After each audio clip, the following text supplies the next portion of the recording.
गुरुदेव। आज दिनांक 6 जनवरी सन 2023 और शाम के 4:29 हो रहे हैं। परम पूज्य स्वामी जी महाराज मुजफ्फरपुर ज़िले के रूपनाथ बहिलवाड़ा में आ चुके हैं और यहाँ से रथ पर विराजमान होकर कुछ दूरी पर जाएंगे और वहाँ पर थोड़ी देर विश्राम करेंगे। जय गुरुदेव।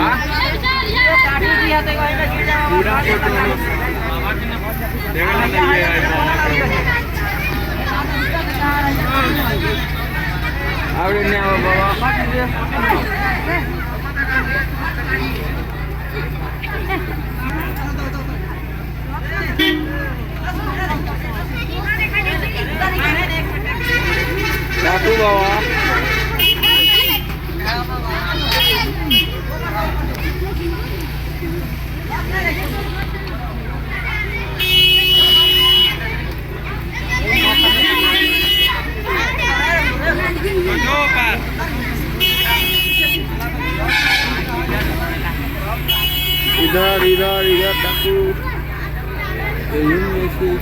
चुप चुप चुप। अरे जो ना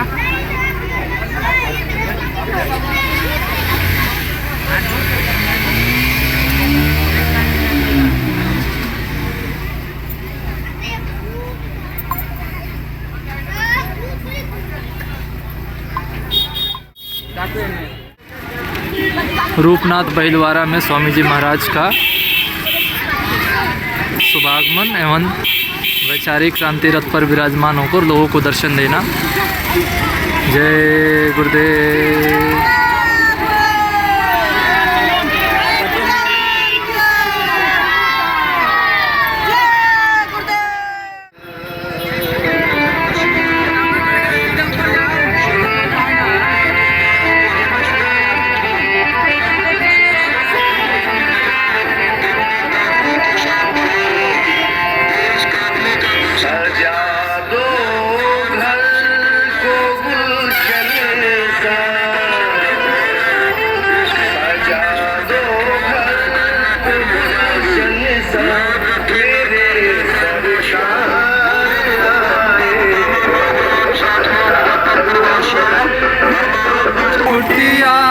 भी दुल्हन सी मेरे सरकार आए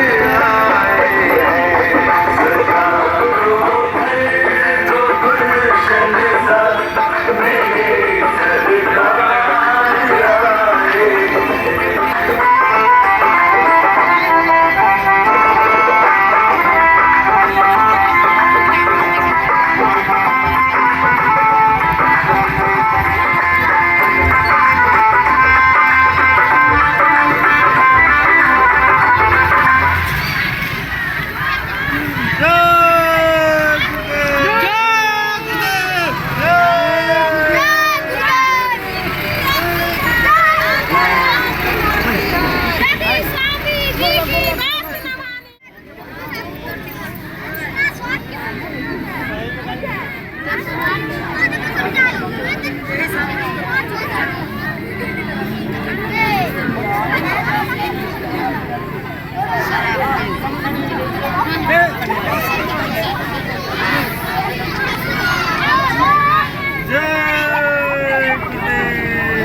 इधर आओ आप सबको अंदर आने नहीं आ पाए चलने दीजिए बता कहाँ परेशान चलने दीजिए अरे हटा दो रन दो हट जाओ साइड किनारे किनारे किनारे साइड हो जाइए साइड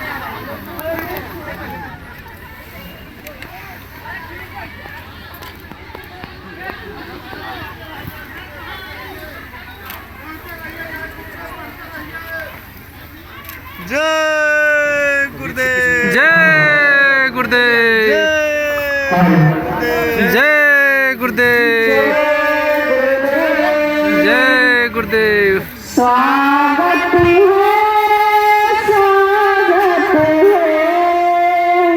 सतगुरु आपका स्वागत है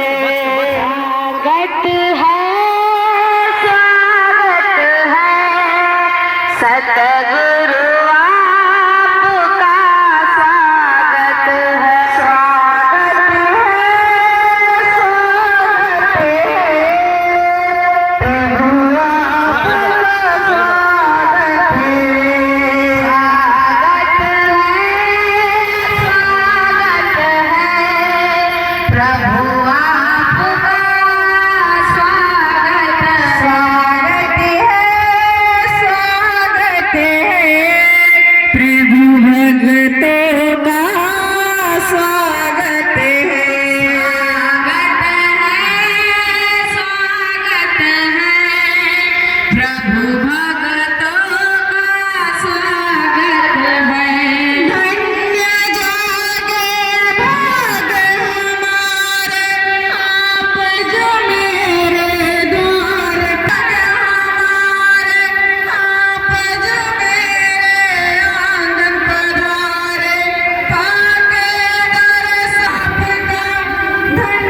जय गुरुदेव कंचन थाल कपूर के बाती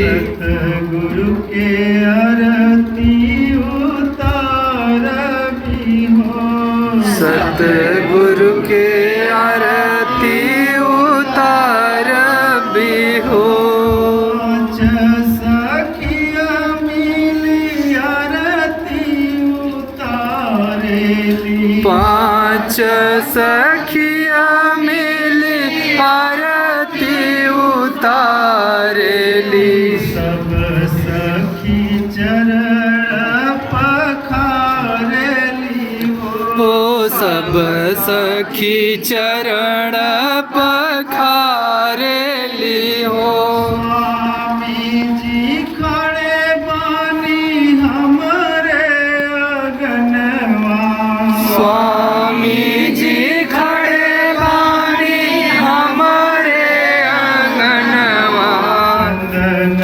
पीढ़ैया कहाँ पाई भी हो चंदन पीढ़ैया कहाँ पाइब हो चंदन कटाई भी हम बढ़ाई बोलाई चंदन कटाइब हम पढ़ाई बोलाइब चिर चिढ़ाई गढ़ाई भी हो रची रची पिढ़ाई गढ़ाइब हो स्वामी जी बैठी ना चंदन पीढ़ैया स्वामी जी बैठी न चंदन पीढ़ैया सब सखी मांगल गावेली हो सब सखी मंगल गावेली हो कोई सखी मंगन मांगे कोई सखी बिलखे कोई सखी मंगल मांगे कोई सखी बिलखे कोई सखी मुक्ति मांगेली हो कोई सखी मुक्ति मांगेली हो कोई सखी सतगुरु मांगेली हो कोई सखी सतगुरु मांगेली हो जनी सूरत रोहु जनी सूरत बिलखहु जनी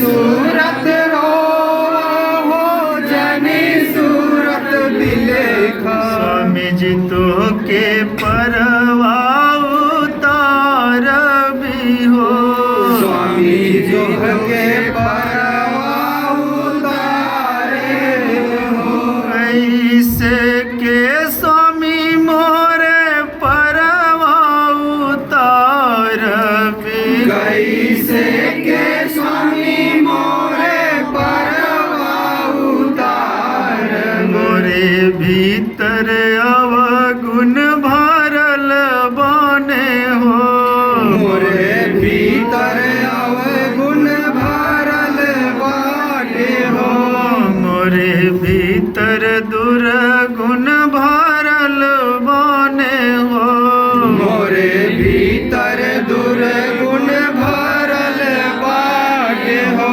नहीं देखब सुरती तोरो अवगुणवा नहीं देखब सुरती तोहर अवगुणवा स्वामी जी तो के परवा उतार भी हो स्वामी जी तोहके परवा उतारे हो कांचन थाल कपूर के बाती कंचन थाल कपूर के बाती सतगुरु के आरती उतार भी हो सतगुरु के आरती उतारे हो स्वामी जी के आरती उतार भी हो स्वामी जी के आरती उतारब हो दाता जी के आरती उतार भी हो दादा जी के आरती उतारब हो जय गुरुदेव जय गुरुदेव कोटि करू वंदना अरब खरब प्रणाम, चरण कमल बिसरो नहीं, जय गुरुदेव नाम। चरण कमल बिसरो नहीं, जय गुरुदेव नाम। सबके एक ही सदा रहे गुरुदेव, आपको लाख प्रणाम है। सतगुरु जय गुरुदेव, आपको लाख प्रणाम है। सतगुरु जय गुरुदेव, जय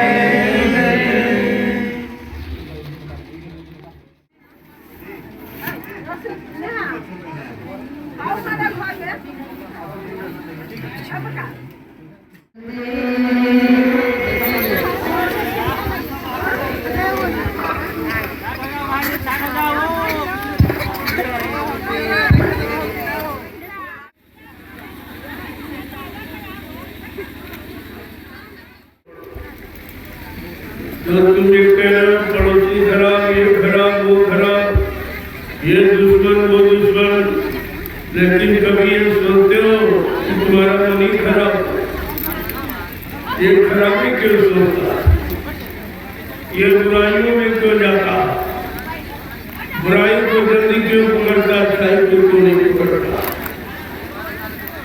जो इसकी आदत बुराई पकड़ने की, बुराई करने की रही है, इसलिए आप भी आपकी बुराई से इसको अलग नहीं करता, और ये दिन रात तुम्हें नहीं बुरे कर्मों में, बुरे ख्यालों में रखता। तुमने कितनी पूजा पाठ किया, लेकिन मन पर कंट्रोल, तीरथ व्रत भवन जब कभी गंगा स्नान ये सब आपने किए, लेकिन मन की गंदगी धोपा गया, मन को कंट्रोल नियंत्रण में रख पाए हो। जब बड़े बड़े ऋषि मुनि, योगी, महर्षि, ब्रह्मचारी और कार्य शक्तियां ये सब मन से हार गई और मन ने सबको अपने कंट्रोल में रखा। इस पर किसी ने कंट्रोल नियंत्रण नहीं कर पाया, लेकिन जब कलयुग में संत पधारे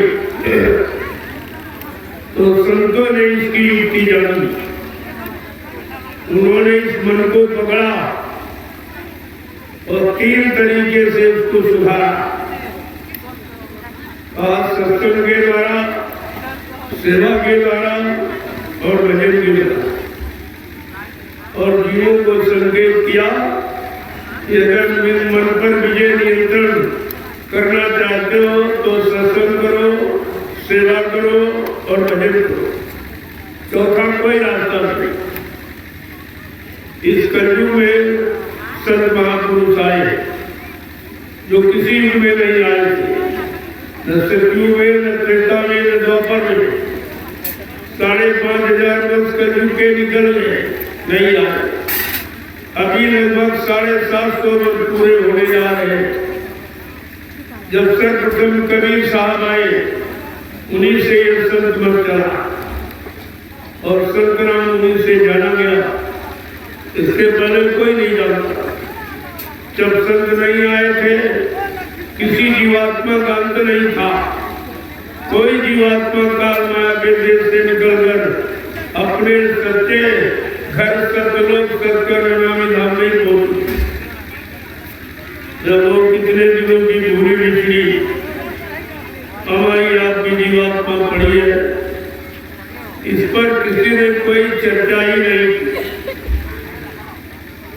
जितने भी 1 करोड़ साधु महात्मा इस समय दाढ़ी बाल बढ़ाने वाले, लाल पीले कपड़े पहनने वाले, छापा तिलक जनेऊ चंदन मंदन लगाने वाले, इन्होंने तो कुछ नहीं जाना कि आत्मा क्या है, आत्मा किसकी है, किस देश की रहने वाली है, यहाँ कैसे आई है, किसने यहाँ फंसा लिया। अब इस फंसी हुई जीवात्माओं को कौन निकालेगा, कौन पहुंचाएगा, कौन मालिक से मिलाएगा, ये जानकारी किसी को नहीं। और आपको इसीलिए किसी ने बताई नहीं। अगर वो जानते होते तो आपको बताते। जिनको आपने अपना सब कुछ समझा वो नहीं जान पाए, वो नहीं जीवात्मा वो जगा पाए। ब्रह्मा विष्णु महादेव ये तुम्हारे संसार का आधार है। और ब्रह्मा जी ब्रह्मलोक पे बैठे आज भी, लेकिन आप कैसे वहां पहुंचोगे? तुम ब्रह्मा जी से कैसे मिलोगे? तुम विष्णु भगवान से कैसे मिलोगे? तुम शंकर जी से कैसे मिलोगे? तुम सीताराम से कैसे मिलोगे? तुम राधे श्याम से कैसे मिलोगे? तुम देवी देवताओं से कैसे मिलोगे? क्या आपने किसी से पूछा? मिलने का तरीका, जाने का तरीका, सोचने का तरीका, उनसे मुलाकात करने का तरीका आपने किसी से पूछा? न तुमने पूछा न किसी ने बताया। और तुम इसी धोखे में आदमी बैठे हो। मैं आपसे ये पूछ रहा हूँ कि आपने कितने दिन से देवी देवताओं की पूजा की, लेकिन कोई देवी देवता मिला?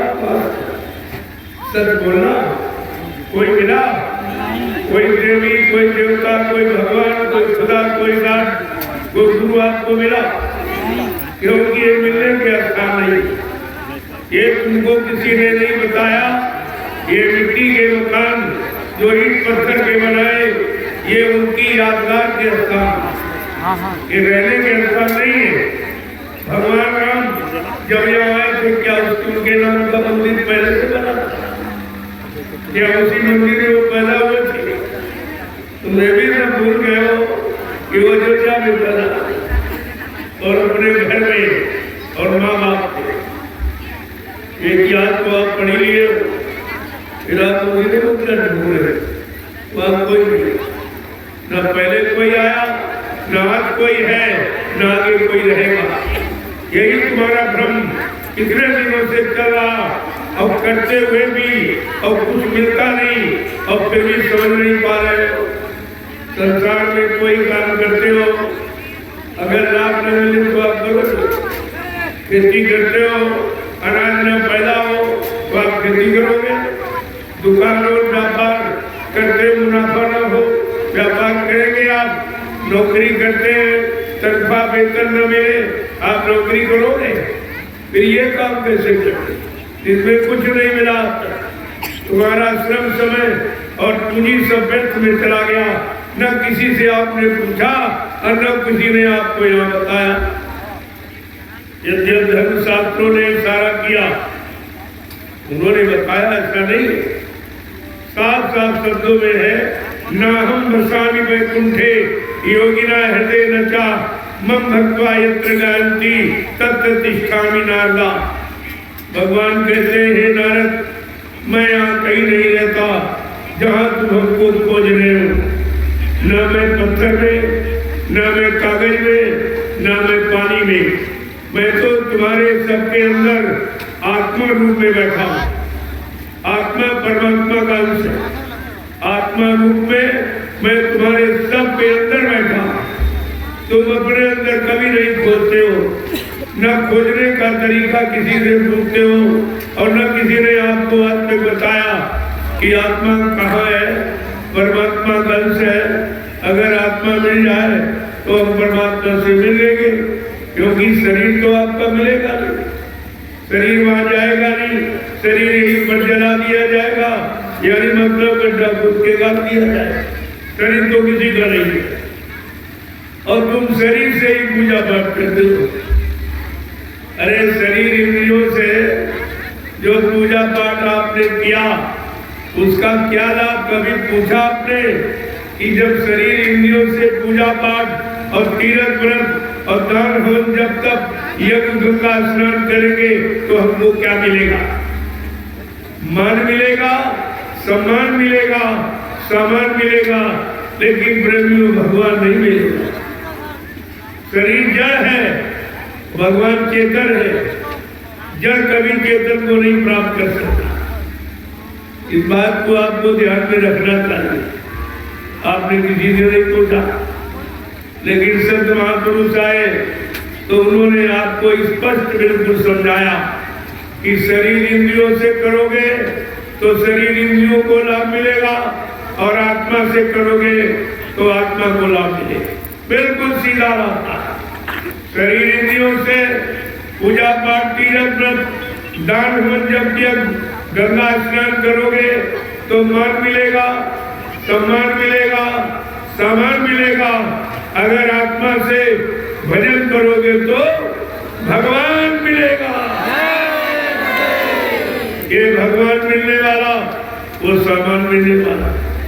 चाहे दोनों कर लो चाहे तो तुमको सामान चाहिए कि भगवान चाहिए? तुम सामान ढूंढते रहे, सामान मांगते रही, वही मांगने की आदत तुम्हारी पुरानी। जब संत महापुरुषों के पास जाते हो तो यही काल का सामान मांगते रहे। हमारी बीमारी ठीक कर दो, हमारी शादी करवा दो, हमारे बच्चे नहीं हो रहे, हमारा दुकान नहीं चला, हमारा व्यापार नहीं चला, बाप यही रात दिन मांगे जाते। जबकि तुमको नहीं मालूम ये सामान तुम्हारा नहीं। जो तुम मांग रहे हो ये सामान तुम्हारा नहीं है, क्योंकि ये सामान तुम्हारे साथ नहीं जाएगा, तुम्हारा साथ नहीं देगा, तुम्हारे साथ नहीं जाएगा। ये कभी आपने नहीं जाना और रोज ये काम हो रहा। तुम्हारे परिवार से, समाज से, गांव से, मोहल्ले से कितने लोग रोज जा रहे हैं, शरीर यही पड़ा चले गए। कौन चला गया? शरीर तो यही पड़ा। चला कौन गया? कहते वो जीवात्मा निकली। जब चली गई तब समझ में आई। जब तक शरीर में रही तुम्हारी समझ में कुछ नहीं आया और न तुमने किसी से पूछा और न किसी ने तुमको आज तक बताया। अगर पहले जानकारी हो जाती ये शरीर से निकल जाएगी तो शरीर मुर्दा हो जाएगा, बेकार हो जाएगा, इस शरीर कोई काम नहीं करेगा, इस शरीर को कोई स्वीकार नहीं करेगा, कोई अपना नहीं मानेगा। ये जानकारी आपको पहले से कर लेनी चाहिए। न तुमने किसी से पूछा और न किसी ने आपको आज तक बताया। लेकिन संत महापुरुष आए तो उन्होंने पूरा रात खोला। ये शरीर रोटी, सब्जी, दाल, चावल से नहीं चलता। ये शरीर जीवात्मा के द्वारा चलता। ये भी बात लोगों के समझ में नहीं आई। वो यही समझते कि शरीर सब्जी, रोटी, दाल, चावल से चलता। जब शरीर से जीवात्मा निकल जाती है तब आप शरीर में सब्जी, दाल, चावल डालो, खड़ा होगा। ये खड़ा होगा तो आपको सोच लेना चाहिए, अरे भाई ये इसका भोजन है। शरीर का भोजन तो है, लेकिन शरीर को चलाने वाली जीवात्मा जब शरीर में रहेगी तो इस भोजन का आप प्रयोग कर सकते। लेकिन जीवात्मा निकल जाने के बाद यहाँ का कोई सामान आप नहीं प्रयोग, न मकान में रहने दिया जाएगा, न बाल बच्चों के साथ न कोई काम कर सकते हो, न रुपया पैसा, धन दौलत आप एक नया पैसा लेके नहीं जा सकते हो। ये सब रोज आपका प्रैक्टिकल हो रहा, लेकिन समझ क्यों नहीं पा रहे। एक दिन हमें आपको जाना होगा, एक दिन हमारा भी ये सामान छूट जाएगा जिसके लिए हमने पूरा जीवन लगा दिया, कमाने में, इकट्ठा करने में, रखने में, और ये मालूम नहीं था कि हमारा नहीं है, तो इसमें समय क्यों खराब करते। किसी ने आपको नहीं बताया और आपने किसी से पूछा। ये केवल संतों ने राज खोला और वो भी कलयुग में आए 750 वर्ष में से। तब से ये राज मिला है कि नहीं भाई, जीवात्मा परमात्मा का अंश है। जीवात्मा अगर शरीर में न रहे तो शरीर एक मिनट में मुर्दा हो जाएगा। लोग इसको मुर्दा मिट्टी कहने लगेंगे। केवल जीवात्मा के द्वारा इसके सारे रिश्ते बने हुए, जो भी हुआ है वो जीवात्मा के द्वारा, और जीवात्मा ही परमात्मा का अंश है। आप सब जानते हो, लिखा भी है, ईश्वर अंश जीव अविनाशी, चेतन अमन सहज सुख राशि। कितने साफ शब्दों में कह दिया, ये ईश्वर का अंश है, ये चेतन है, मर रहित है, कोई काल माया के देश का सामान का प्रयोग करती नहीं, ये भोगी नहीं है, ये पूर्ण योगी है, ये भोग नहीं करती, कोई गंदे काम नहीं करती जीवात्मा, लेकिन फिर फंसी क्यों करती? प्रश्न ये भी आता, भाई क्यों फंसी जब कुछ करती नहीं? कहती है संग दोष रहते। देखो संग दोष का कितना बुरा असर होता है। जीवात्मा जब सतलोक से नीचे उतारी गई तो तृप्ति धाम में आकर जो मन का स्थान है, इसने मन को साथी बना लिया और कहा चलो हम तुम दोनों नीचे के लोग को देख करके वापस चले आएंगे, बगैर तुमको साथ लिए मैं वापस नहीं आऊंगी। ये उसने वादा किया। इसी वादे में बेचारी आपकी फंसी पड़ी कि बगैर तुम्हारे हम नहीं आएंगे। अब जब जीवात्मा मनुष्य शरीर में आई तो यहाँ पर बैठी, ये दोनों भवों को मध्य भाग, यहीं पर पुरुष चंद्र लगाता है, महिलाएं मेहंदी लगाती। आज तक तुमको किसी ने चंद्र लगाने का, मेहंदी लगाने का राज बताया कि यही क्यों लगाई? इतना भारी शरीर पड़ा, कई चंद्र मेहंदी लगाई जाती थी, इसी स्थान का चुनाव क्यों किया? ये जीवात्मा का स्थान, ये बताने के लिए ये टिक मार्क, ये सिग्नल और ये चिन्ह निशान आपके लिए लगाया गया ही। लेकिन ये संत महापुरुषों ने बताया, किसी ने नहीं, और लगाते सब रहे, मिटाते रहे, लगाते रहे, मिटाते। न लगाने का मतलब, न मिटाने का मतलब। और अभी लगा रहे हैं, अभी मिटा रहे हैं। किसी से पूछो भाई यही पर क्यों कर रहे हो, लगाने से क्या मिला तुमको, कौन सा लाभ मिला? तो ये नहीं बता, ये उनको नहीं मालूम। केवल एक आदत बना ली लगाने मिटाने की, कोई कर रहे। यहाँ आदत को इबादत कहने लगे। जो आदत इनकी बन गई उसी को इबादत कहते। यही भूल है। इसी भूल भ्रम को मिटाने के लिए संत महापुरुषों को कलयुग में आना पड़ा। अगर सब लोग सही सच्चे रास्ते पर चलते होते और सही सच्चे अच्छे काम करते रहते, अपना अच्छा मानवीय खान पान करते रहते, जो परमात्मा खुदा ने तुम्हारे लिए भोजन बनाया, देखो परमात्मा खुदा ने जितने जीव बनाए सबका भोजन अलग बनाया। पक्षियों का अलग, पशुओं का अलग, जंगली जानवरों का अलग, कीड़े मकोड़ों का अलग, आदमी इंसान का भोजन सबसे अलग बनाया। क्यों? भगवान को इंसान बहुत प्यारा है।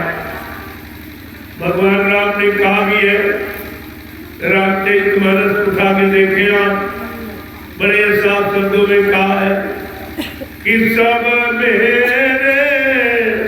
इस सब और तीन में आधी के मन में भाई। भगवान क्या कह रहे? ये सारी सृष्टि मैंने ही बनाई, सारे जीव जंतु मैंने ही बनाए। कोई विज्ञान ने, इंसान ने कोई जीव जंतु नहीं बनाया। जब आपने बनाया नहीं है तो मारने काटने का अधिकार किसने दे दी? यही आपकी भूल, यही अज्ञानता, यही पाप कर्म आज भी तुमको यहाँ से निकलने नहीं देना। इसी का पाप कर्म से बचने के लिए संत महापुरुषों ने ये अभियान चलाया और सबको संदेश दिया कि आप लोग शाकाहारी हो जाओ। कुदरत तुम्हारे काले कारनामों से सख्त नाराज हो गई। जो तुमने मार काट, हिंसा, चोरी, कतलेआम, व्यभिचार, कुचार, झूठ, कपट, बेईमानी, धोखाधड़ी किया, उससे कुदरत सख्त नाराज और वह कुछ करना चाहती है। कुदरत का तो काम तुम्हारे हित में नहीं है। बाबा जी ने 10 जुलाई 1952 से अपना सत्य प्रचार का अभियान जारी किया और 2012 तक यानी 60 साल आपको सुनाया। सब पूरे हिंदुस्तान को, हिंदुस्तान का कोई प्रांत, कोई जिला, तहसील, ब्लॉक, शहर, कस्बा, गरीब गांव कुछ छोड़ा नहीं। जहाँ पर जानकारी न दी हुई, लेकिन किसी ने वो जानकारी को लिया नहीं, कोई नहीं माना। सुनाया गया, लोगों ने सुना, लेकिन माना कोई नहीं माने तो आप मुसीबत में चले गए। जब नहीं मानोगे तो परिणाम तो खराब होगा ही।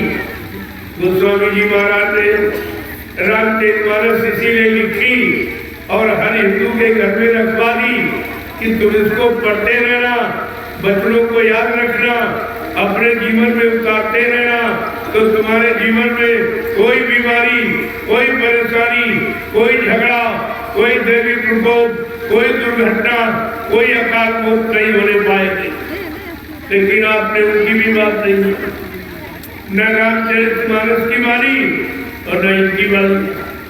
आपने तो किसी की बात नहीं, तो न मानने वालों का इतिहास पढ़ा आपने। सतयुग में हिरण्यकश्यप राजा था, उसने अपने भक्त बेटे प्रहलाद की नेक अच्छी भली बात नहीं मानी तो मारा गया।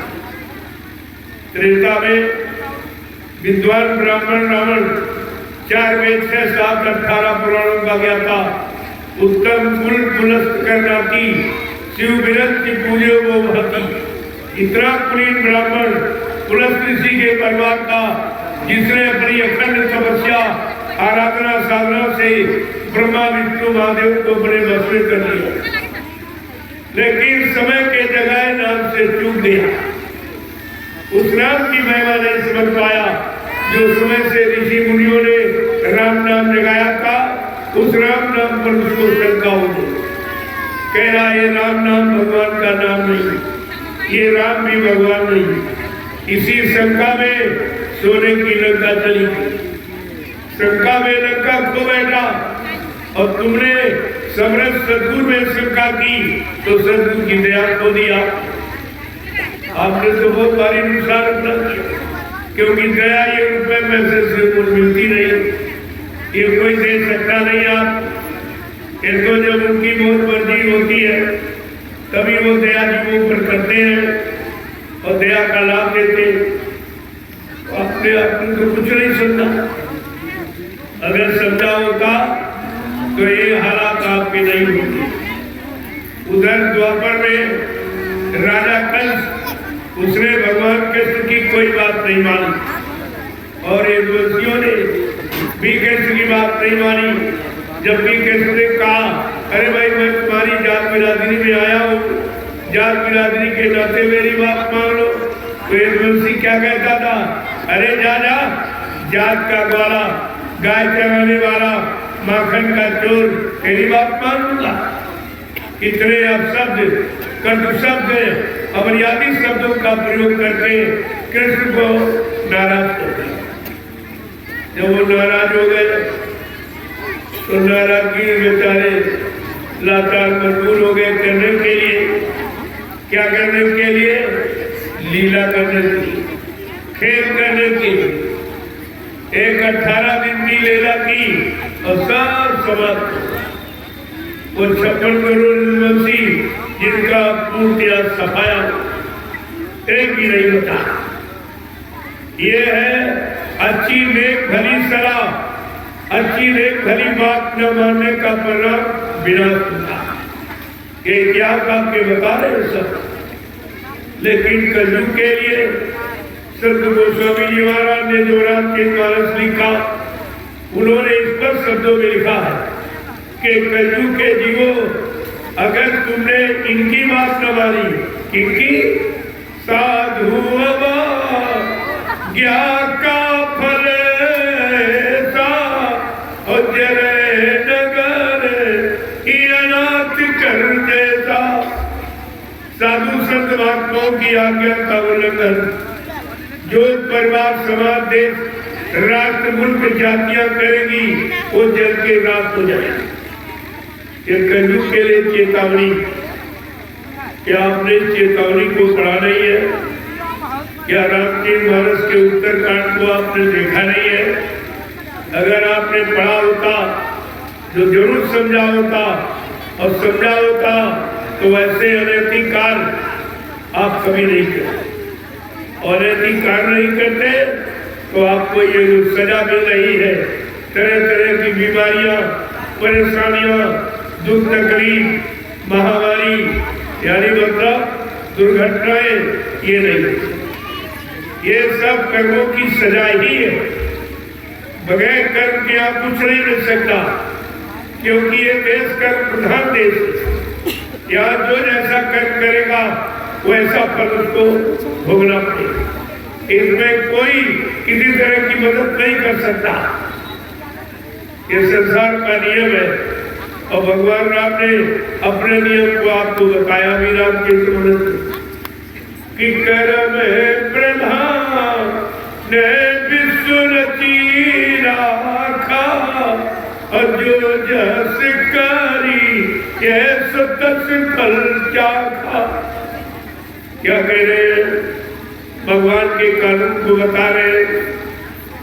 भगवान कह रहे हैं मैं कर्मों के आधार पर मैंने विश्व की रचना की।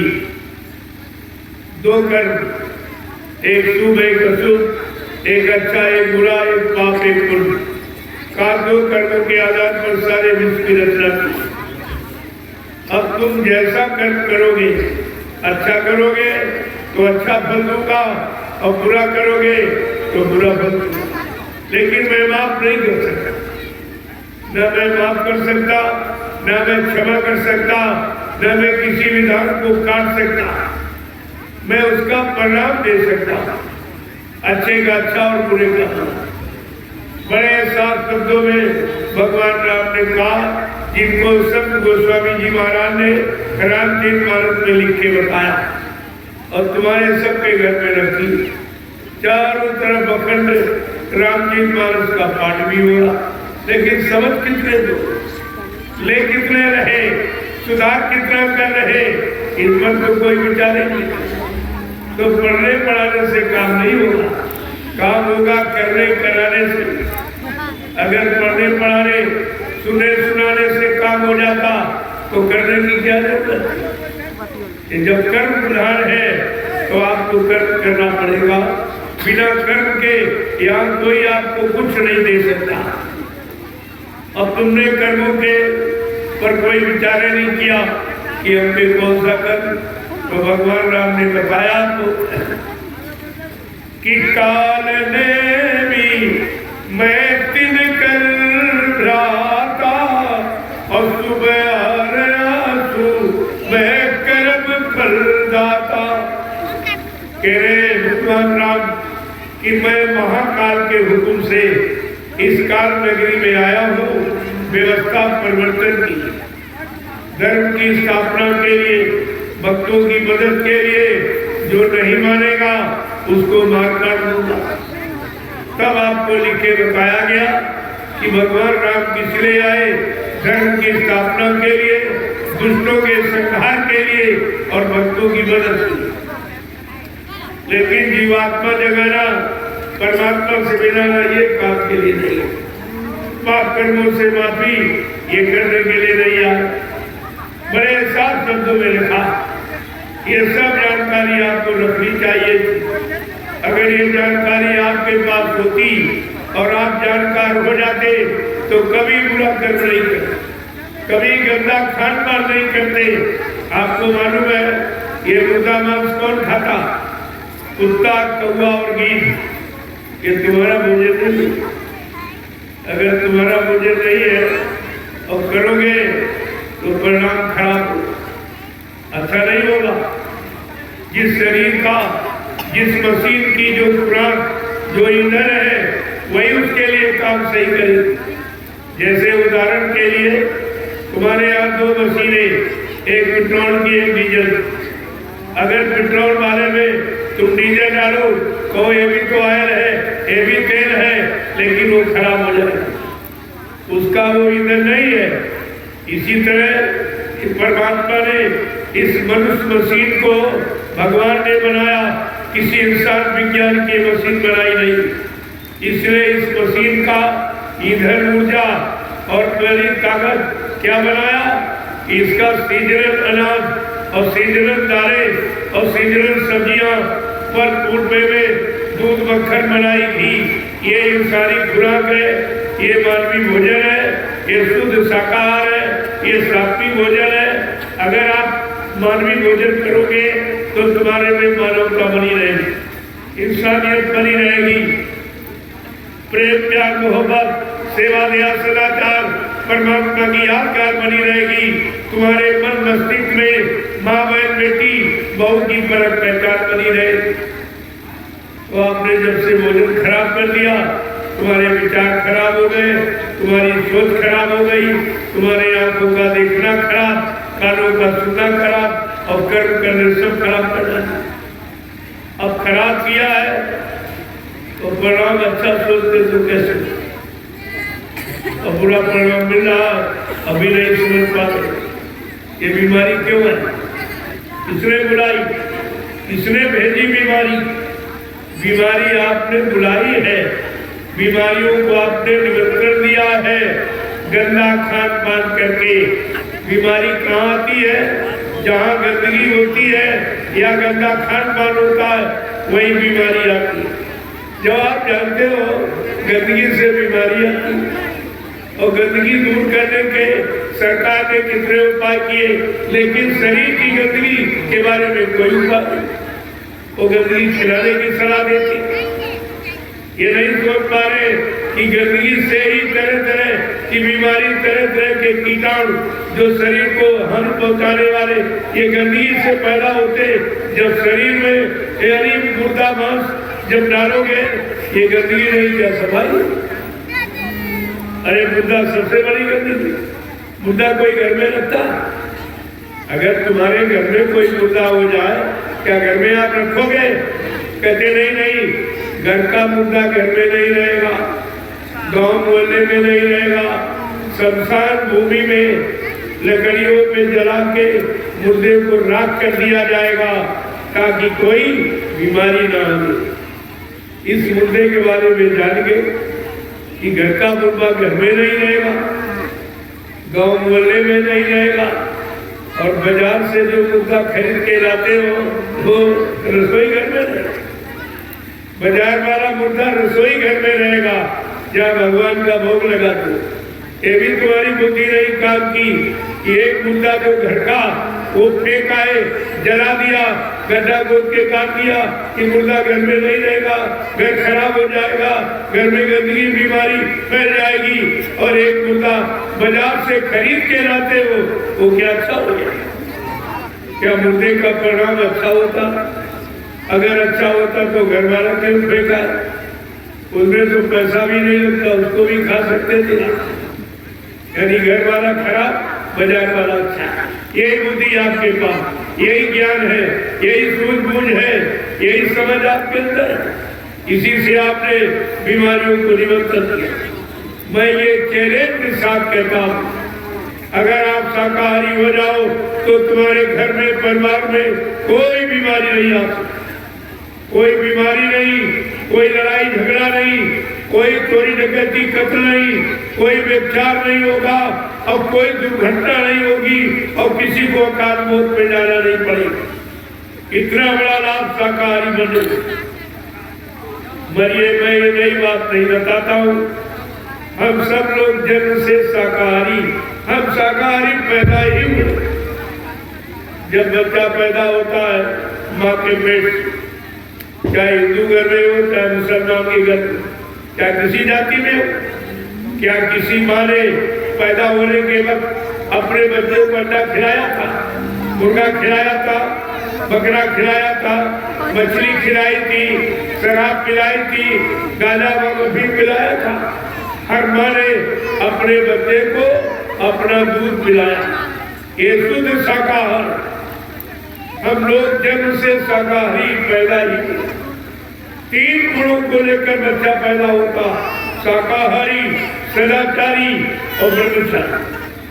3 गुणों को लेकर पैदा होता और आपने पहले गुण समाप्त कर दिया कि तुम शाकाहारी नहीं रह पाए।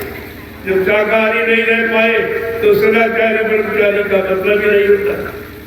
ये बीमारियां आपने बुला, ये सब आपको सोचना चाहिए।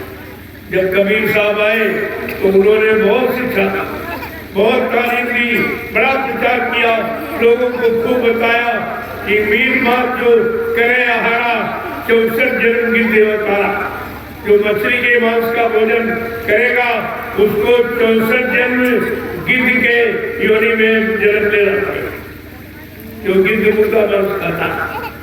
अगर मुर्गा मांस के शौकीन हो तो भगवान वही जगत में पैदा करते, जाओ खाओ। और क्या लिखा उन्होंने, मांस मिठाइया खाते सुरापान से है, तेर नर के जाएंगे माता पिता सभी। कितना बुरा परिणाम है कि जो मांस और मछली और अंडा और शराब का सेवन करेगा वो माँ बाप सहित नरक में।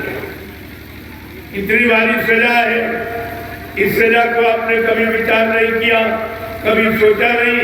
अगर सोचा होता तो ये नरक की तैयारी आप में नहीं लगी होती, सब नरक की तैयारी।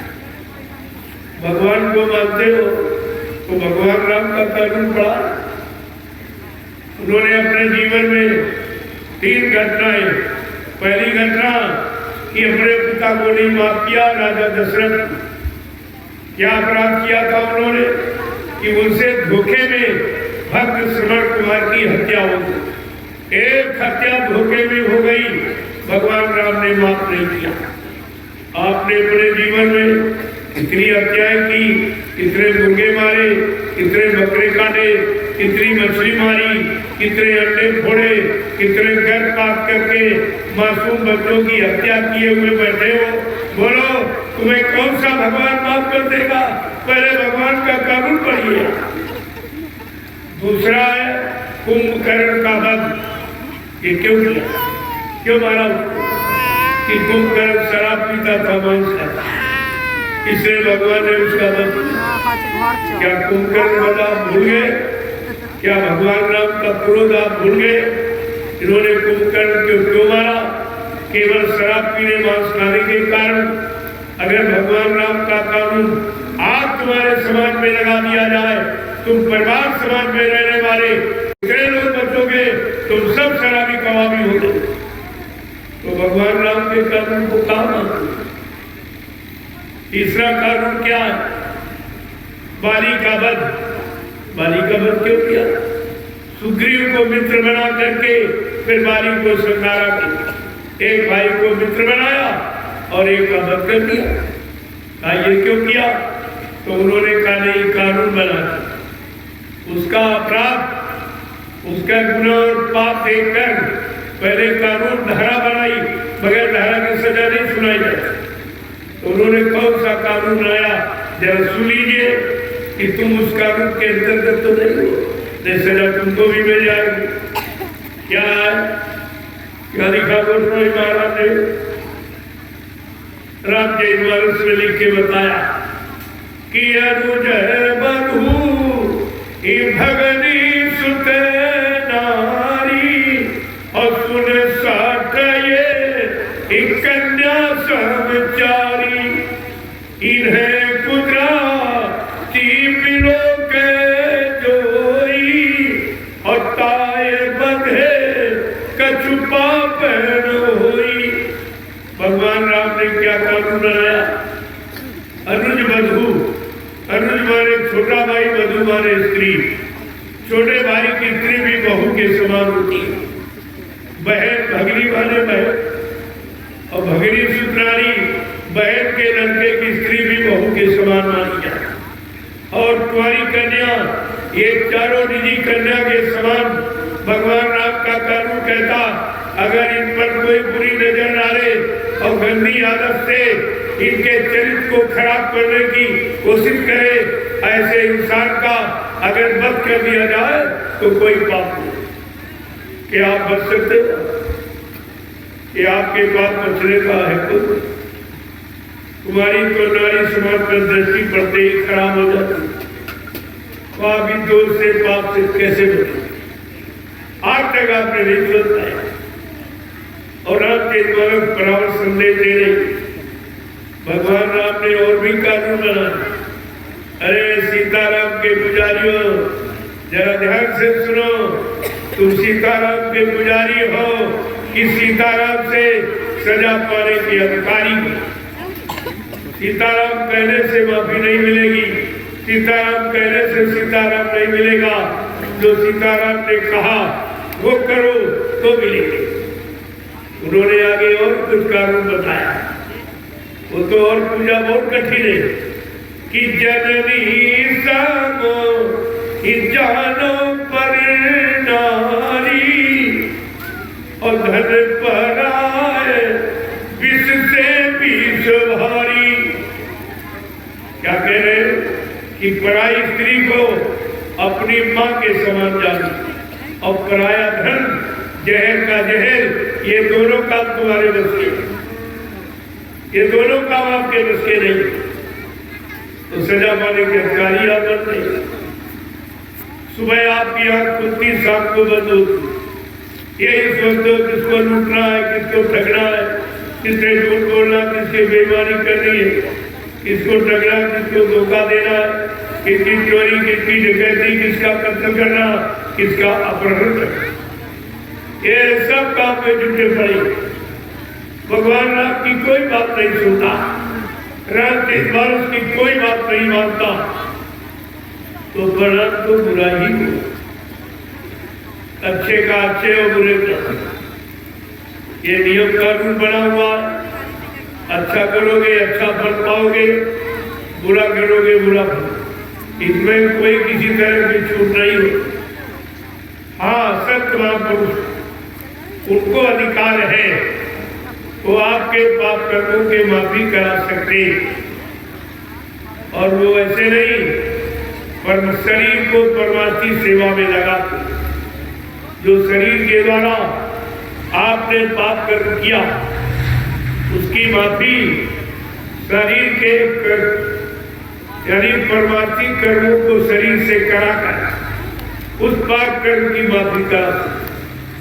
और परमार्थी सेवा कोई जानता नहीं, क्योंकि तुम परिवार की सेवा, बाल बच्चों की सेवा, संसार समाज की सेवा, देश की सेवा, ये तो लोगों ने की।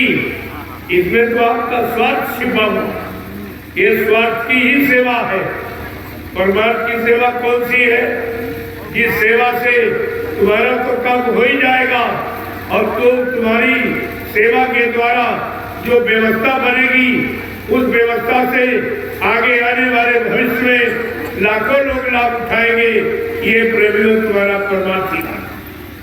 ये केवल संत महापुरुष ही जानते हैं कि परमार्थी सेवा का लाभ क्या है और परमार्थी सेवा किसे कहते हैं और परमार्थी सेवा जीवों से कैसे कराई जाए। उनके सिवा ये काम कोई नहीं। तभी गोसाई महाराज लिखा है कि संत लेख पर मेघ मारे, मेटे अंग कुंग भाल के। कहा ब्रह्मा ने जो कलम चढ़ा दी हमारे आपके पाप पुण्य कर्मों की सजा और लाभ देने की। संत महापुरुष परमार्थी सेवा के कराकर ब्रह्मा के कलम का लिखा अक्षर भी मेट सकते, उनको पूरा अधिकार है। बाकी सृष्टि में ये काम आपका कोई अनाज तक किसी ने किया। इन सब बातों की जानकारी के लिए मैं अभियान लेके आया हूँ पूरे हिंदुस्तान में।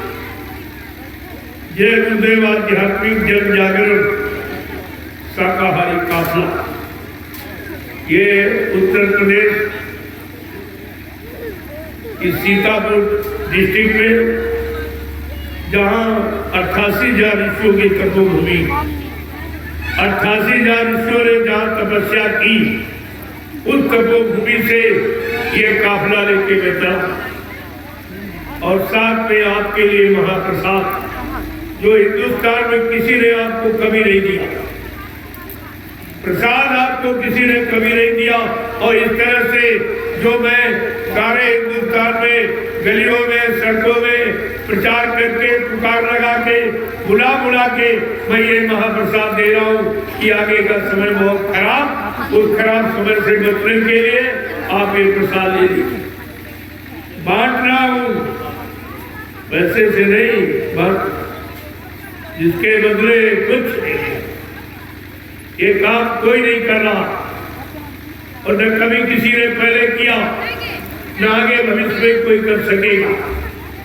ये तुम्हारी हमदर्दी का और तुम्हारे लाभ का, तुम्हारी शांति का ये पैगाम जो समय से आया है, और ये काफिला ये आपके काफिला, और सब कोई जात पात, कोई छोटा बड़ा, कोई गरीब अमीर, कोई हिंदू मुसलमान, कोई स्त्री पुरुष का कोई झगड़ा मेरे यहाँ नहीं।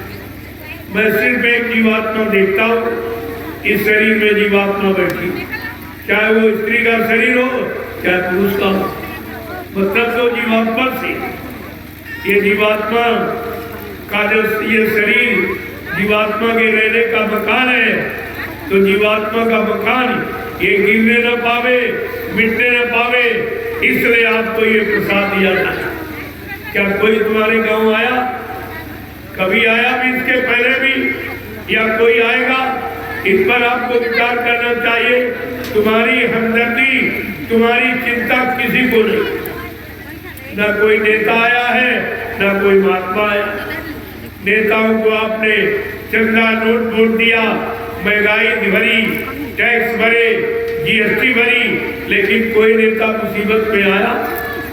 अभी कोरोना काल था, बड़ी बीमारी भारी, कोई तुमको बचाने के लिए यानी कोई नेता आया तुम्हारे गांव? और कोई महात्मा जिनको आपने धोती रोटी लगोटी और दान दक्षिणा और रुपया पैसा सब कुछ देते हो, कोई महात्मा आया? न कोई नेता आया, न कोई महात्मा आया। फिर इनका मतलब क्या है? इनको किस लिए आपने चुना? इनको किस लिए दान दक्षिणा दी थी? कि हमारी मुसीबत पर हमारे काम आएंगे, मुसीबत पर हमारी मदद करेंगे। लेकिन इतनी बड़ी मुसीबत कोरोना काल की, सारा विश्व तबाह हो गया और करोड़ों चले गए, करोड़ों शरीर चले गए। क्या किसी ने तुम्हारी मदद की? क्या कोई मदद कर सकता था? प्रभुओं, ये बीमारी नहीं, ये कुदरत की नाराजगी है। जो आपने गंदा खान पान, गंदे कर्म करके कुदरत को नाराज कर दिया है। बाबा जय गुरुदेव जी महाराज ने कितने पहले आपको इशारा करके बताया और सन 80 से बराबर जानकारी आपको दी है कि आगे का समय बहुत खराब है। बच्चा तुम नेक ईमानदार बन जाओ, तुम शाकाहारी बन जाओ, तुम सदाचारी बन जाओ, तुम अच्छे कर्म करने लगो, एक दूसरे के काम आने लगो, एक दूसरे की मदद करने लगो। ये तुम्हारी मानवता, इंसानियत ये फिर से जाग जाए। लेकिन किसी ने बात नहीं माना। इसमें उनका कोई स्वार्थ था, उनका कोई लाभ था, इसमें आपका लाभ यानी मतलब अब आपके लिए हरी बचने की बात थी, लेकिन आपने कुछ सुना ही नहीं, कुछ नहीं माना। जिस कोरोना की बात ये करते हैं आज, बाबा जी ने 6 नवंबर 1986 को एक कोरोना नाम की बीमारी का जिक्र हिंदुस्तान में किया। बच्चा, अगर तुम शाकाहारी न हुए, सदाचारी न हुए, अच्छे नेक भले इंसान न बन पाए, चरित्रवान न बन पाए, तो कुदरत की तरफ से एक बीमारी आने वाली है, जिसका नाम होगा कोरोना। क्या ना करो तो बीमारी ना आए, और क्या करोगे तो बीमारी आए। क्या कोरोना का किसी ने बताया आपको? करो ना, क्या ना करो। अंडे मत खाना, मांस मत खाना, मुर्दा मांस गंदगी है, इसको मत खाना। और बुद्धि से नशा, शराब का, गांजा भांग का प्रयोग मत करना, बुद्धि पागल हो जाएगी, माँ बहन बेटी बहू की पहचान खत्म हो जाएगी। इसलिए ऐसे अनैतिक कार्य मत करना। अगर नहीं करोगे तो कोरोना नहीं आएगा, और करोगे तो आ जाएगा। लोग हंसी मजाक से कि बाबा ये पागल हो गए, ये क्या गए, इनको इससे क्या मतलब। और नहीं माने आप तो आ गई। कोई रोक पाया? कोई प्रधानमंत्री रोक पाया? कोई मुख्यमंत्री रोक पाया? कोई सांसद विधायक रोक पाया? कोई महात्मा रोक पाया? आपको इस पर विचार करना चाहिए। और रोकने के लिए मैं बराबर आपको सलाह देता हूँ, बीमारी तुम्हारे पास नहीं आएगी, आप फिर शाकाहारी हो जाएगा। और नहीं मानोगे तो आगे और भारी बीमारी आएगी। अब तो आपको बताने आए हैं, सूचना देने आए हैं, मानो न मानो खुशी आपकी, हम मुसाफिर हैं, अभी अपने घर जाएंगे। अब तो आपको जानकारी देने आए हैं कि आगे भयानक बीमारी दिखाई दे रही है, जिसमें गांव के गांव, मुल्क के मुल्क, शहर के शहर साफ हो जाएंगे। कोई रहने वाला इन मकानों में दिखाई नहीं देगा, इतने मकान खाली पड़े रहेंगे, कोई रहने वाला नहीं दिखाई देगा। आज आप एक एक इंच जमीन पे झगड़ा मारकाट करते हो क्योंकि तुमने आगे आने वाला भविष्य तुम्हें मालूम नहीं।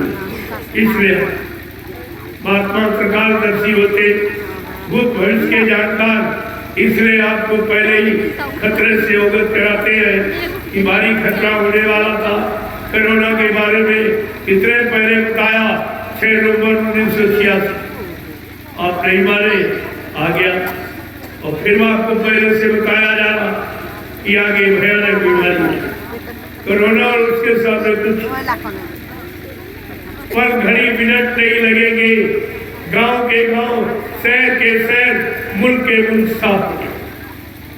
इतना खराब समय आ रहा, उस खराब समय से बचाने के लिए मैं आपके लिए महाप्रसाद किया कि एक बार इनकी फिर से मदद कर। इनकी कोई सुनने वाला नहीं, कोई मदद करने वाला नहीं, कोई आएगा नहीं, कोई कहेगा नहीं, तो कम से कम इनकी कुछ मदद कर दी जाए। और बिना ये दरबार यहाँ लिया नहीं जाता, दिया जाता। ये संतों का दरबार है, प्रेमियों यहाँ लिया नहीं जाता, दिया जाता। यहाँ बदले में आपको कुछ देना नहीं है, सब लेना ही लेना। अगर आप लेना सीख जाए और विश्वास कर ले, ये सारे बिगड़े काम तुम्हारे बन जाएंगे। आपको किसी का दरवाजा खटखटाने की जरूरत नहीं पड़ेगी, न डॉक्टर का, न वैद्य हकीम का, न अस्पतालों का, न मतलब मेडिकल स्टोरों का, न दवाओं का इंतजार करना पड़ेगा। क्योंकि ये दवाएं यानी गंदे खान पान और गंदे कर्मों की ये दवा नहीं है, वो दवा है शाकाहारी बनना। ये सबसे बड़ी दवा, इससे बड़े कोई दवा। इसलिए संत महापुरुष आपको जगा रहे हैं, ये जन जागरण हो रहा है। जब आप पहले नहीं जागे सो गए तो 350 वर्ष मुसलमानों ने राज किया। इसी हिंदुस्तान पर मुसलमानों ने राज किया 350 वर्ष, और गुलाम बनाकर तुम्हें रखा गया। फिर तुम सो गए, फिर नहीं जागे, तुम मुट्ठी भर अंग्रेज आए और उन्होंने 250 वर्ष तुमको गुलाम बना के रखा, और तुम 70 साल से फिर सो रहे हैं। तो ये तुमको गुलाम बना के रखा। क्या तुम ऐसे सोते रहोगे? क्या सबके गुलामी बने रहोगे? तो तुम्हारी पढ़ाई लिखाई, ये शिक्षा, ये डिग्री किस काम? न तुम्हारे काम आई, न देश समाज के काम आई। फिर इसका मतलब क्या? कम से कम उसको आपको विचार करना चाहिए।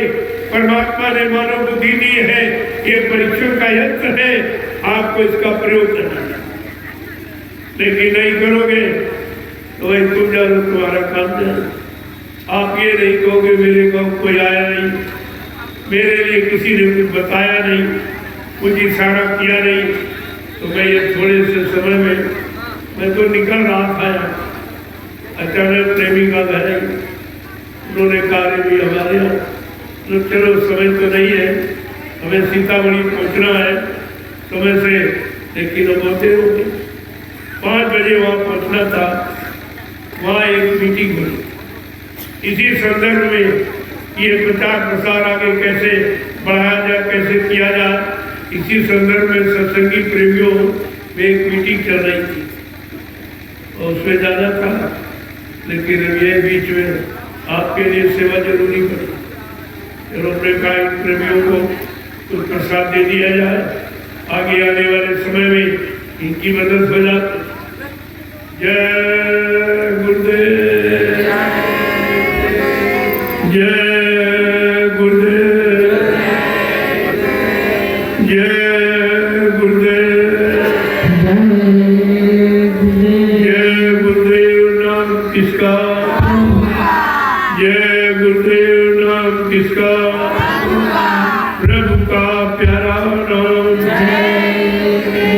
रघु प्रभु हरि के 1000 नाम, करोड़ों नाम विष्णु भगवान की, अनंतों नाम परमात्मा। नाम में कोई शक नहीं करना। आपको करोड़ों नाम तो नहीं, अनंतों नाम नहीं मालूम आपको। इसलिए जिस युग में जीवों के लिए जिस नाम की जरूरत आवश्यकता समझी जाती है, उसी नाम को जगाया जाता। जैसे सतयुग में हरि नाम जगाया गया, त्रेता में राम नाम जगाया गया, द्वापर में कृष्ण नाम जगाया गया। अगर एक ही नाम होता तो ये अलग अलग हरि में नाम क्यों जगाया गया? अलग अलग नाम अलग अलग युग के जीवों के लिए जगाए गए। आप न सतयुग न त्रेता न द्वापर, आप तो कलयुग है। तो कलयुग का भी कोई नाम होना चाहिए। जब सारे युगों में नाम जगाया गया तो कलयुग में भी कोई नाम जगाया जाना चाहिए, क्योंकि नाम ही जीवों का काम करता है, जीवों की संभाल करता है, जीवों की मदद करता है, जीवों की सुरक्षा करता है। आपको तो किसी ने बताया नहीं आज तक कि कलयुग का कौन सा नाम है। जब किसी ने नहीं बताया तब आपको ये बताया जा रहा, ये कलयुग का जगाया जा रहा। वैसे गोस्वामी जी महाराज ने रामचरितमानस में इशारा किया कि गुरु भी भाव निधि तरह न कोई, और जो भी राची इस कर समय होई। बड़े साफ शब्दों ने कहा कि कलयुग के जीवों के लिए गुरु नाम आएगा। गुरु नाम जीवों की मदद करेगा। जब लोग गुरु नाम को लेंगे, गुरु नाम का सुमरन करेंगे, जाप करेंगे, तो उनको उस नाम का लाभ मिलेगा। अब जो गुरु बीच में बैठा, आगे जय पीछे देव लगा दिया, आप संज्ञा में आगे पीछे देव नाम। अरे गुरु तो बीच में बैठा था, आगे जय जय संख्या ध्वनि है, सम्मानित शब्द है, जय राम जय कृष्ण जय हनुमान, सबके आगे लगा। देव यानी जो तुमको दे और बदले में कुछ ले ले, उसको कहते देवता। ऐसे कौन से देवता जो आपको सब कुछ देते बदले में कुछ नहीं लेते? पहला ये धरती देवता जिस पर खड़े बैठे, यहाँ से ये किराया मांगती, लेकिन जो कब्जा कर लेता वो किराया दे देता।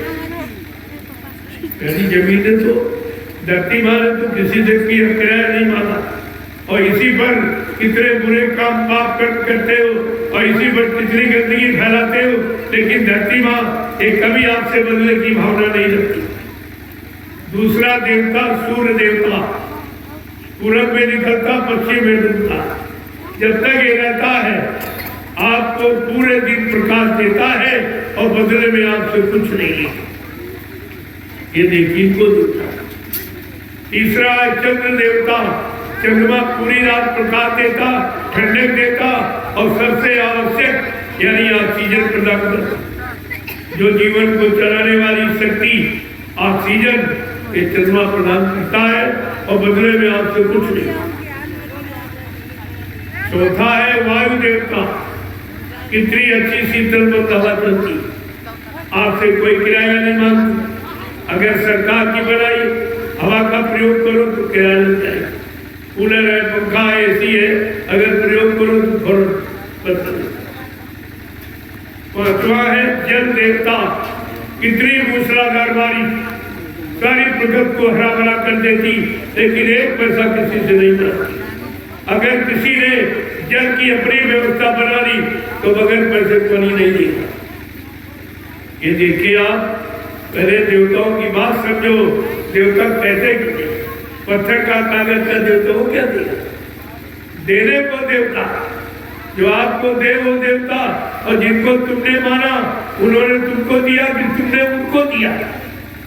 ये उल्टा आपने किया तो ये देवता है कि देवता? अभी तक नहीं सोचना है। अरे पत्थर आपको क्या दिया? कागज कैलेंडर ने आपको क्या दिया? ये बताइए। तीरथ मूर्त ने आपको क्या दिया?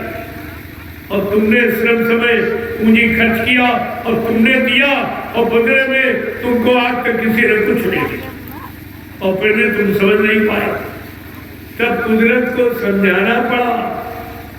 जब आप जड़ चेतन का अंतर नहीं समझ पाए तो कुदरत को समझाना पड़ा कि अभी लॉकडाउन में देखा आपने तुम्हारे जितने पूजा स्थल से सब में ताले लगा दिए।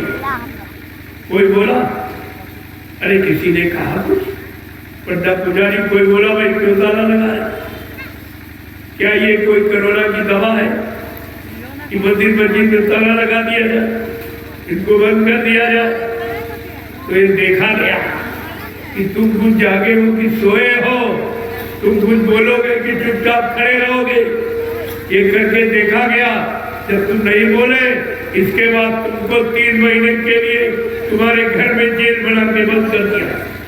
तभी तुम नहीं बोले कि हमारा कौन सा गुनाह है, कौन सा पाप है, हमने राष्ट्र का समाज का क्या नुकसान किया, आखिरकार हमको ये सजा घरों में जेल बना के क्यों दी जाती? कोई नहीं बोला, कोई विपक्ष भी नहीं बोला, कोई प्रधानमंत्री राष्ट्रपति बोला, कोई साहब विधायक कोई बोला, जिनको चलना नोट और महंगाई टैक्स जैसी सब आप हफ्ते हो तुम्हारे, लेकिन तुम्हारे पक्ष में कोई नहीं। फिर भी तुम नहीं समझ पा रहे, तुम्हारी बुद्धि कहाँ चली, तुम्हारी पढ़ाई लिखाई डिग्री कहाँ चली गई, और तुम ही सब तुम्हारे ही बच्चे एसपी और डीएम बने बैठे, वो भी नहीं बोल पाए, वो भी बेचारे कुछ नहीं कह पाए। और इसके बाद जब तुम नहीं बोले तब तुम्हारा क्या किया? दुकान बंद कर दिया, व्यापार बंद किया, तुम खाओगे, तब भी तुम नहीं बोले कि हमारा संसाधन बंद हो गया, बाल बच्चे कैसे पढ़ेंगे, पढ़ाई लिखाई बच्चों की कैसे होगी, शादी ब्याह कैसे करेंगे, उस पर भी आप नहीं बोले। फिर उसने क्या किया? तुम्हारा रेल मोटर यातायात ये संपर्क तोड़ दिया, ये भी बंद कर दिया, फिर भी आप नहीं बोले। तब उसने फिर न्यायालय और कार्यालय और विद्यालय सब बंद किए और कोई नहीं। तो तुम्हारी स्थिति फिर वही आ गई गुलामी वाली। इसका मतलब तुम गुलाम हो गए हो, गुलाम मालिक के आगे बोल नहीं पाता, लेकिन अपने लाभ के लिए तो भी बोलता है, अपनी जरूरत के लिए तो भी विनती प्रार्थना करता, लेकिन तुम वो भी नहीं करता है और कुछ नहीं, और सब व्यापार तुम्हारे साथ हो गया। अब ये 4 इंच का कपड़ा जो मुंह पे लगाते हो, ये दवा है, ये कोरोना की दवा है। अगर ये दवा है तो वैक्सीन टीके क्यों लगाए जाते? सबके मुंह पर कपड़ा लगवा देते, सब बीमारी खत्म हो। ये भी व्यापार, 4 इंच का कपड़ा करोड़ों रुपए पैदा कर लिए तो ऐसे रह गए मुंह फैलाए। तो कुछ भी नहीं सोच पाते हो, न कुछ समझ पाते हो, एक तो जानते नहीं हो। अगर कोई अच्छी सच्ची बात तुम्हारे हित की बताए तो तुम मानते नहीं, ये तुम्हारे दौरे। मैंने जब आपके बिहार में ही ये 3 महीने कोरोना के बाद तुरंत मैंने बक्सर में कार्यक्रम किया, जिसमें कई लाख प्रेमी इकट्ठा हुआ। सारे देश में हंगामा किया कि कोरोना के बाद इतने लोग एक जगह इकट्ठे हो गए, इन्होंने जिससे दूरी नहीं, सभी इन्होंने मास्क नहीं लगवाया, और शिक्षा यानी मतलब स्वास्थ्य मंत्री ऐसा दौर किया। कहे महाराज आप मास्क नहीं लगाते? हमारे यहाँ कोई मास्क खाते नहीं, मास्क जो मास्क खाता हो मास्क लगाए। इसीलिए तुम्हारा बंद किया कि अंडे नहीं खाना, मुर्गा मांस नहीं खाना, दारू नहीं पीना, और किसी की निंदा आलोचना बुराई नहीं करना, किसी को भद्दे शब्दों से अपमानित नहीं करना, इसलिए तुम्हारा मुंह बंद किया गया। ये मुंह पर लगाम लगाई गई जैसे घोड़े की लगा दी गई, ये लगाम तुम्हारे लगा दी गई, और आज तक तुम इसका राज नहीं समझ पाए हो। क्या मतलब है? मैंने शिक्षा मंत्री से कहा, स्वास्थ्य मंत्री ने, तुम नहीं जानते, मैं इसका बताऊं ना, तुम इसका लाभ बता दिए और मैं इसकी हानि बता दूंगा। क्या हानि?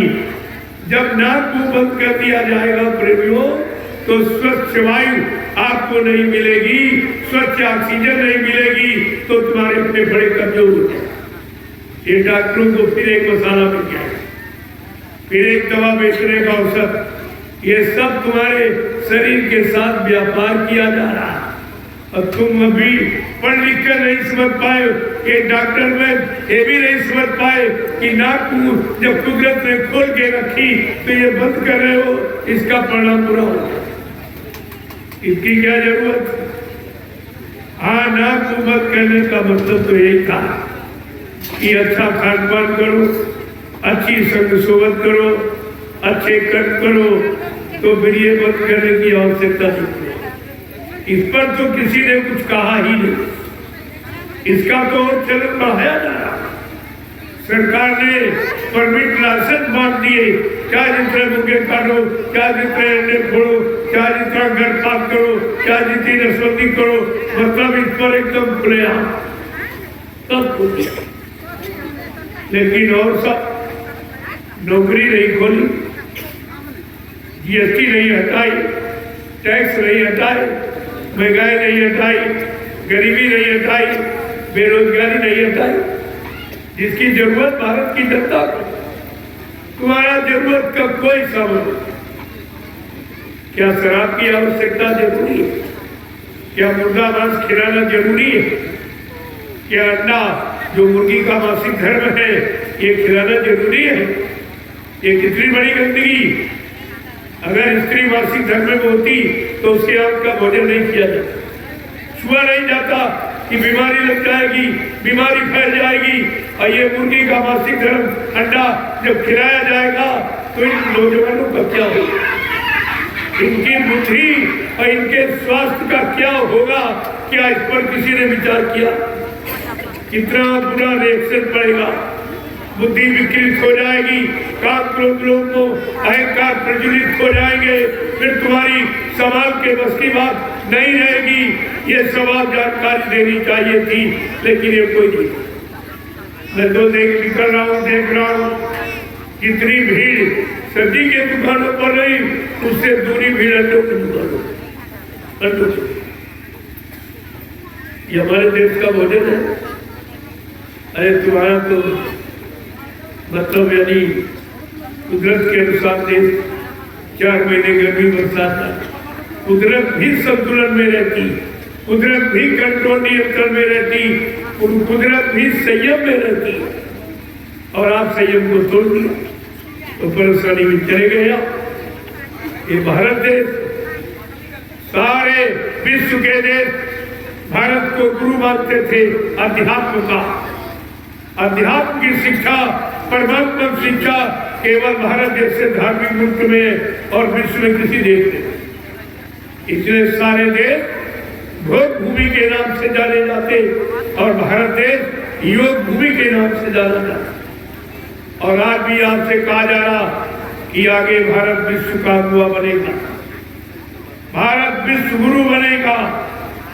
आप चिंता मत करिए, देख लीजिए, अगर ये गंदगी न रोकी गई तो सब साफ हो जाएगा, कुछ नहीं बचेगा। अपने आप लोग संजुगी बन जाएंगे, संजुग अपने आप आ जाए, कहीं लाना थोड़ी पड़ेगा, वो अपने आप आ जाए। इसलिए अभी तो आपके लिए बचने के लिए आपसे प्रार्थना की जाए। संत महात्मा प्रार्थना करते हैं, जबकि प्रार्थना आपको करनी चाहिए। आप गलत खान पान करते हो, गलत कर्म आप करते हो, लेकिन संत महात्मा तुमसे प्रार्थना करते हो। क्यों? वो मानव जीवन का सच्चा अर्थ जानती। ये परमात्मा ने मनुष्य शरीर क्यों दिया, किस काम के लिए दिया? वो काम अन्य शरीरों से नहीं हो सकता, न पशु के शरीर से, न पक्षी के शरीर से, न जंगली जानवरों के शरीर से, न कीड़े मकोड़ों से। परमात्मा की प्राप्ति ये मनुष्य शरीर से और किसी शरीर से। कितना भाग्यशाली है जो परमात्मा पाने के लिए मिला और तुम काहे में लगाए हो? अंडे खाने में, मुर्दा खाने में जुटे पड़े हो। अरे मुर्दा कौन खाता? कुत्ता, कौवा, गीद, ये अंडा और मुर्दा सब यही खाते। लेकिन तुम इंसान होकर अपना भोजन नहीं समझ पाए। अरे भोजन पानी तो पशु भी जानता, तुम्हारे दरबारे पर बदले वाले पशु गाय भैंस बकरी न इनको शिक्षा दिलाई गई, न कोई धर्म कराया गया, न गंगा स्नान कराया गया, न भगवत गीता इनको सुनाई गई।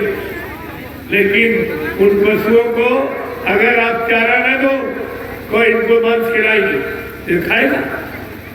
ये मांस खाएगा जानवर? इनको पानी न पिलाओ ये जो शराब पिलाएंगे, ये जानवर शराब पिएगा? अरे ये जान दे सकता लेकिन मांस शराब का प्रयोग नहीं करता। ये जानता है कि मेरा भोजन पानी नहीं, और तुम इंसान हो के अपने भोजन पानी नहीं समझते यार। क्या हमारा भोजन, क्या हमारा पानी? और भोजन से बीमारी आती।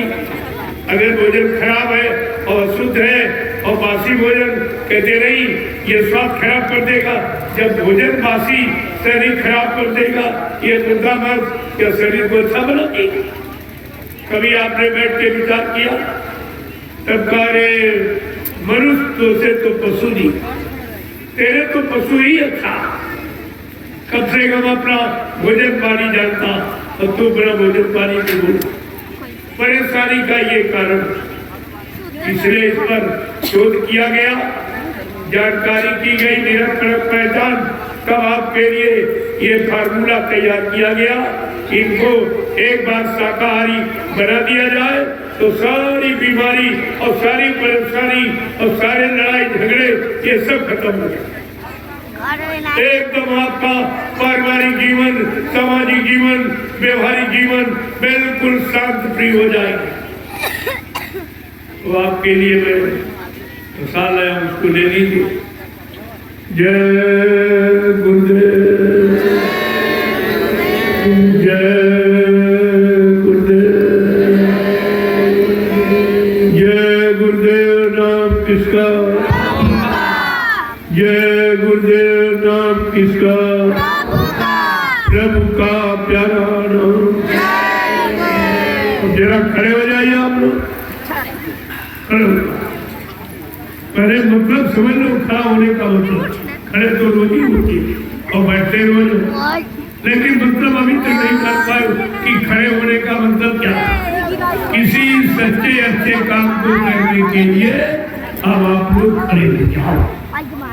अब देर करने की जरूरत नहीं है। और बैठो जब तो भजन पूजन के लिए बैठो, झुको वहां जहां कुछ मिले। ये 3 स्थितियां आपके शरीर की है। आज तक किसी ने आपको बताया कि बैठने का मतलब और खड़े होने का मतलब और झुकने का मतलब क्या? जब तुम शरीर की 12 स्थितियां नहीं समझ पाए हो तो शरीर में के अंदर जो जीवात्मा बैठी है आप उसको कैसे जानना? ये अंतर्मुखी बहिर्मुखी दोनों समझने। जय गुरुदेव, जय गुरुदेव, जय गुरुदेव। नाम किसका? जय गुरुदेव। नाम किसका? प्रभु का प्यारा नाम। जोर से बोलो, फिर बोलो, बोलना होगा। भी से बोलो कि दर्द हरेंगे, सब कष्ट मिटेंगे, शांति भी देंगे। सबके दाता, सबके मालिक, प्रेम से बोले। ये नाम नहीं इंसान का, ये काम नहीं इंसान का। जो भी हो अब काम इंसानों के बस का नहीं। आपका कोई काम चाहे भौतिक चाहे आध्यात्मिक इंसानों के बस का होता तो 70 साल की आजादी आपको पूरा प्रमाण दे दी। कुछ नहीं चुनाव हुए, लेकिन जिनको आपने चुना उन्होंने तुम्हारे हित भले का कोई काम नहीं किया। तो चुनाव का मतलब क्या? तुम्हें किसी ने बताया कि चुनाव कितना महंगा है? एक पंचवर्षीय चुनाव का खर्चा क्या भारत की जनता को बताया गया? कुछ 70 अरब रुपए। एक पंचवर्षीय चुनाव का खर्चा 70 खरब, कितना महंगा है। फिर इसकी महंगाई, ये तुम्हारे पर जो महंगाई बढ़ रही, जो टैक्स लग रहे, GST लग रही, ये उसी की वसूली जो चुनाव में खर्च किया अपने लिए, लिया जा रहा तुम्हारे से। और तुम अभी सो रहे हो, अभी नहीं जाग पा रहे हो। एक तो कोई बताता नहीं, और सत्ता बताते तो आप उसको मानते नहीं। ये बीमारी आप में हो जाएगी, जानते नहीं हो, मानते भी नहीं। जय गुरुदेव। अब आप लोग प्रसाद, ये महाप्रसाद आज तक किसी ने आपको दिया नहीं। इस तरह बुला बुला के गांव की गली, शहर की सड़कों, दरवाजे दरवाजे गुहार पुकार लगा के ऐसी हमदर्दी लेकर हिंदुस्तान में न कोई आया होगा और न आए और न कहीं आएगी। इस बात को आप गांठ में मान लीजिए, क्योंकि प्रसाद बनाना ये किसी इंसान की बस की बात नहीं है। प्रसाद खरीदा नहीं जाता, प्रसाद बनाया जाता। खरीदा जाता पेड़े बताते, लाची दाना चीनी खरीदते हो, प्रसाद बनाया जाता। प्रसाद कौन बनाता? जिसने अपने सतगुरु समृद्ध दाता दयालु को खुश कर, उनके आदेश हुक्म का पालन करके, उनके बच्चों को अपने जीवन का आधार बना के, जिसने अपने सतगुरु त्याग को खुद कर लिया, वो उनकी दुआ दया किसी वस्तु में शामिल करके जीवों का लाभ करा सकते। चुप चुप चुप, बाकी ये काम किसी बस का हिंदुस्तान में नहीं। वहीं खड़े रहिए। इसीलिए कोई कभी किसी ने प्रसाद नहीं दिया, आप ही खरीद के ले जाते हो। पंडा पुजारी उसमें थोड़ा निकाल के तुम्हें लौट डाल देता और पूरा डिब्बा रख लेता। क्या तुमको किसी ने अपनी तरफ से प्रसाद दिया? आज तक नहीं समझ पाए। होशियार बहुत बनते, बहुत ज्यादा, केवल संत भक्तों की बात को काटने के लिए, निंदा आलोचना बुराई क्रिटिसाइज के लिए बड़े होशियार, लेकिन सच्ची अच्छी बात पकड़ने में कोई होशियारी तुम्हारे पास नहीं। जय गुरुदेव। अब आप लोग लाइन से खड़े हो जाओ, प्रसाद देखो। जय गुरुदेव नाम न हमारा न आपका, वो परम पिता जो सबका मालिक, सबका सृजनहार, उसका इनमें सबका नहीं आपको, ये किसी का नहीं है, तो उसका। और इसीलिए आपको बताया कि जय गुरुदेव नाम प्रभु का, और प्रभु के नाम का प्रचार कभी आप किसी ने किया था, ये पहला मौका है। ये कलयुग में, कलयुग के जीवों को लाभ देने के लिए ये प्रभु नाम जय गुरुदेव जगाया था। जगाए नाम से जीवात्मा जगती है, सुनाने से, सुनाए नाम से और पढ़ने वाले नाम से नहीं। ये हमेशा आपको ध्यान में रखना। अब आप प्रसाद जय